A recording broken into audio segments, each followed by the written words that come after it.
Hello, my name is Sudeep Chakravarti. I'm the Executive Director of the Stepwell Center for Asian Futures, Professor of Practice at the School of Arts and Sciences, and Chair of the Communication Program at Ahmedabad University. I offer to you SPS 267 for winter 2026, India and the South Asia SWOT, Problems and Prospects of Trade, Investment and Connectivity.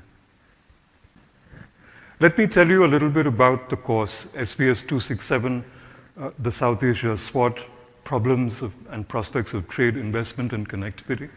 It is a 1.5 credit course which is aimed at understanding the various aspects of South Asia, which, as you know, constitutes India, Pakistan, Nepal, Bhutan, Bangladesh, Sri Lanka, and Afghanistan, and the Maldives, of course.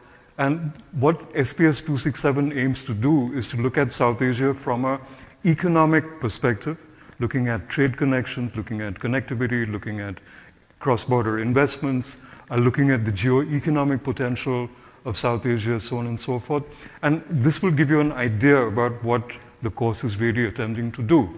The outcomes is really, will list for you what the course is attempting, which is to explore and understand economic relations of India and the countries of South Asia, to observe and analyze India and South Asia through a geo-economic lens, to understand how global politics, policy, and trade and tariff churn can work to India and South Asia's advantage. And I think this is particularly relevant given the major policy shifts that we've seen over the past year or two, and also the major economic churn with changes in tariffs, so on and so forth, which can actually recalibrate how South Asia looks at itself, and India, being the largest economy and the largest country in the region, actually stands to benefit greatly from economic relations, enhanced economic relations in South Asia.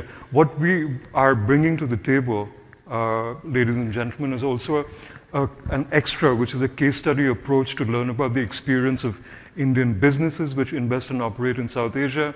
And we also adopt a case study approach to learn about projects in South Asia. The course flow reflects the intent of the course. We begin with a bit of history about how economic relations developed in South Asia. We move very quickly on to the dream of a South Asian free trade arrangement, a free trade zone like the European Common Market or the EU, or even to an extent ASEAN. What are the regional successes and roadblocks we have faced? Also, very important, India's geo-economic imperatives. What are India's priorities in the region? And we can't ignore Pakistan, so there's been sort of an approach to go into BBIN and BIMSTEC, which is a minus Pakistan approach, and also to discuss problems and prospects of the Act East. And then we get into specific aspects, as you will see in the PowerPoint presentation in front of you, about various aspects of trade corridors, multimodal transport projects, the experience of Indian enterprises in South Asia like Marico Bangladesh, Dabur Nepal, Seva, and so many others, diversification strategies, India's role in South Asia, and of course the political and geopolitical consideration that overlay trade and economics. I think you will agree with me that SPS 267, while it's a 1.5 credit course, comes to you with big benefits.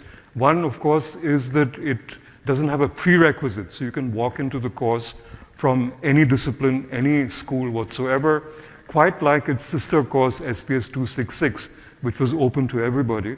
The course will bring you benefits to our mind if you have a career option with businesses and banks, major consultancies and think tanks, if you want to run an export-import business, or you want to work for one, if you want to be with the United Nations or other NGOs, if you wish to choose a career as an international lawyer, or even a career as an Indian Foreign Service or an Indian Administrative Service officer.